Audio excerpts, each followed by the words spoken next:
Armin, welcome to the stage, and we are very happy to have you with us.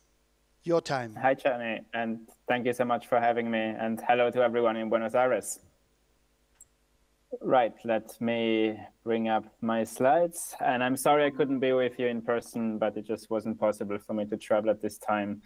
Nevertheless, I hope to inspire you and sort of bring you some news on what we have been doing on our side. So as Chani mentioned, I'm Armin and I work at Google DeepMind. I work across the science and safety and responsibility efforts, and today I would like to tell you a little bit more about SynthID. As you probably know, generative AI technologies are getting better and better every day, and they are great for like inspiring creative processes and bring up new ideas. But at the same time, they can also make it a little bit harder to distinguish what is AI generated and what isn't. And so for this reason, we have created SynthID, which is a novel technology to watermark AI-generated content. Essentially, SynthID does two things. It's a combination of two models. One is for watermarking the AI-generated content, but it's important here to watermark without changing or compromising the quality of the content. And the second model then is used to identify the content, and it needs to identify it reliably. And so let me dive a little bit deeper into how it works. It works across all modalities, and each one works a little bit differently. So let me walk you through them. So for images, we obviously start with an image that gets generated. And at the moment of generation, SynthID creates a watermark that is custom-made, individualized to the image. And this is important so that it's imperceptible to the human eye. You cannot see it. And this watermark gets embedded into the pixels of the original image at the moment of generation. So the two, they cannot be separated anymore. They are inextricably linked. And then so the user only sees the resulting watermarked image, which contains the SynthID watermark. So for audio, it works a little bit differently. For audio, we start with an audio track that gets generated with an AI model. And the audio track, then we convert it into a spectrogram. And the spectrogram is essentially a visual representation of a song or an audio track. It shows basically the frequencies over time. And so now you might think how this works. Well, now we have an image again, right? And so we do the same as before. We take the spectrogram and we generate a bespoke watermark for it and apply it onto the spectrogram. And then we convert everything back to an audio track, and we end up with a watermarked audio track that is, you cannot really differentiate it from the original. Video, actually, you now already know how video works because we simply watermark the frames with the image watermarking approach. And for audio, for the audio track, we use the audio watermarking approach. So we combine the two for video, and so we have a reliable way to watermark video as well. Now, the last modality is text, and this one is perhaps the trickiest one and the most complex, so bear with me. It works a little bit differently. So for text, let's first look at the left-hand side here. So for text, as you probably know, large language models, they generate one token, or let's simplify to say one word at a time. And so for each word that gets generated, the model computes a probability of which word then comes next. And you see those numbers, those probability numbers here on the left. What SynthID does is it slightly changes those probability, very, very like the small alterations, so that the LLM sometimes produces a different word that it might otherwise. And this is then repeated hundreds, thousands, tens of thousands of times, depending on how long your text is. And it creates a sort of pattern, which you see on the right-hand side, which effectively is the watermark. And so the model is then able to pick up this pattern, identify it, and then see, okay, this text has been watermarked. Now, it's important here to note that the watermarking system will only change words or affect word choices, which do not affect the overall context or the meaning of the text. It only selects ones which it's okay to change them because it wouldn't noticeably alter the meaning of the text. Now, this then obviously might also introduce some complexities because you have maybe some text where you cannot watermark it because the words cannot be changed. For example, if I ask the model to generate a specific poem by Shakespeare, the words have been written hundreds of years ago and they cannot be changed because everybody knows what they are, right? And so in that case, the model is unable to watermark the text. Equally, if the text is very, very short, the model doesn't have enough opportunities to both embed and pick up the watermark. And so it's not a reliably watermarked piece of text. And so the text watermarking is the trickiest modality because it requires a lot of contextual understanding of how to correctly use it and interpret the results. For example, we often get the question, oh, but what happens if I change a single word in a piece of text? The single word change will not meaningfully affect the watermark because it's just too little information, too granular to pick it up for the model. So the text one, again, is sort of a little bit the trickiest one, but then also speaking with a lot of journalists and editors like yourselves, they also told us that text is sort of the least important modality in their line of work when like looking at AI generated content or not.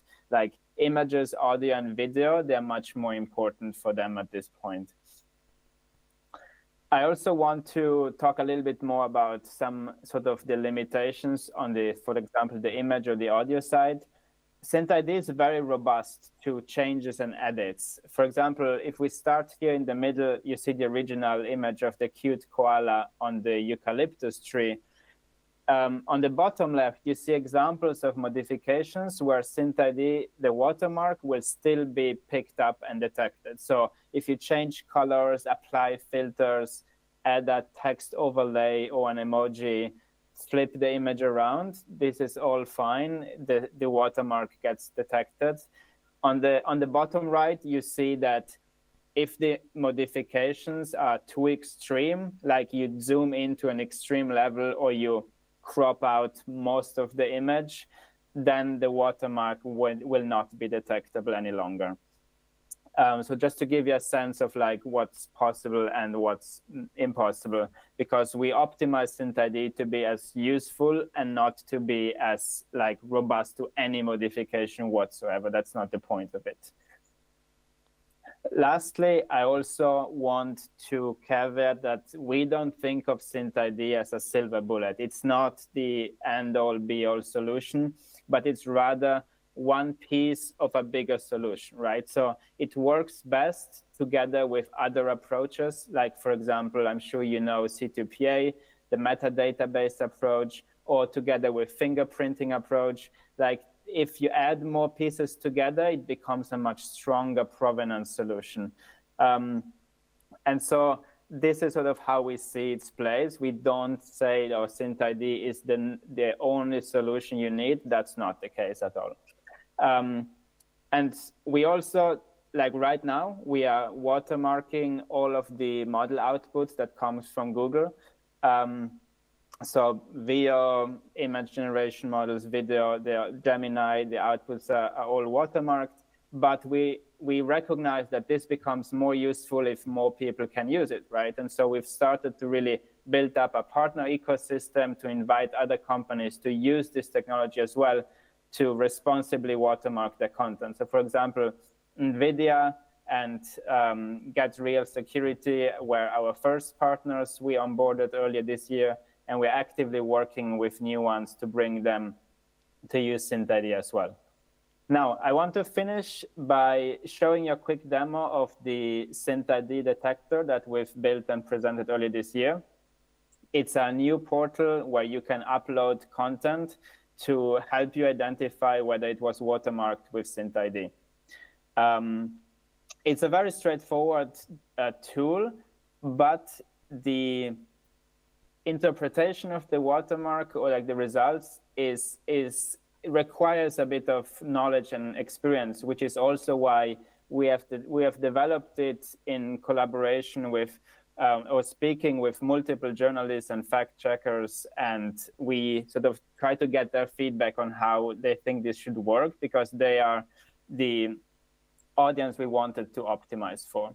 And so you simply start with selecting what kind of media you want to upload. Let's say you start with an image. This is an image in the mountains in the snow with a suspicious looking camel in the middle of the snow. And so what the tool gives you as a result, and let me zoom in a little bit, is it first of all tells you that this was made with Google AI. You see that at the top. But then when at a high confidence, you can see that as well. But very importantly, it shows you what we call this heat map, where on the left-hand side, it identifies which areas of the image the watermark has been detected in. So you see it very clearly centers around the camel, which I did this image. So it's the correct image where this camel was not there. I have edited with an AI tool.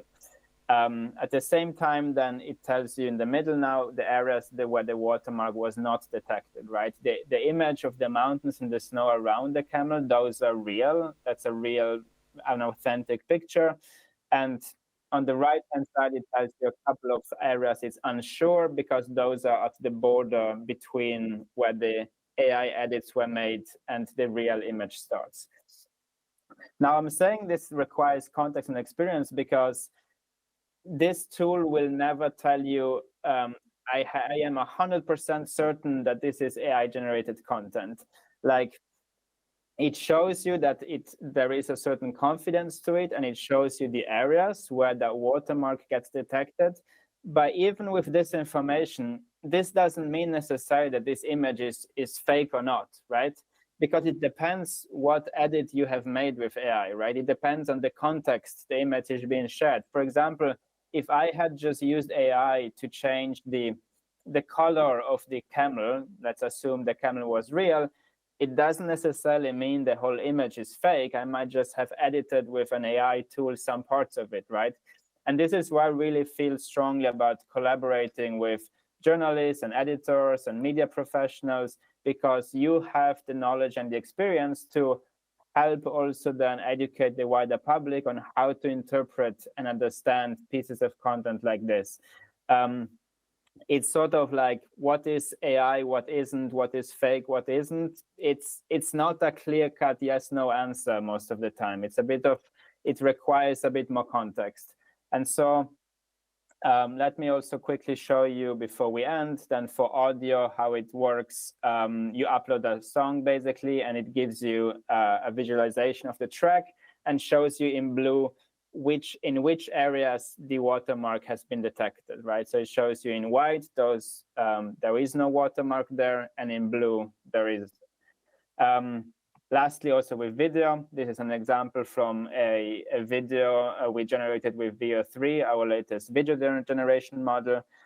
And here you see as well the image and the audio track, they are completely blue because the entire clip is watermarked and generated with AI. And that's pretty much it. So I hope you found it interesting. If you want to try the SynthID detector, you can use the QR code to sign up for it. Please just keep in mind, we are currently prioritizing journalists, media professionals, editors, but you will get here now to a list where you can sign up, and I hope you find it useful. And yeah, back to you in Buenos Aires, and thank you so much for having me.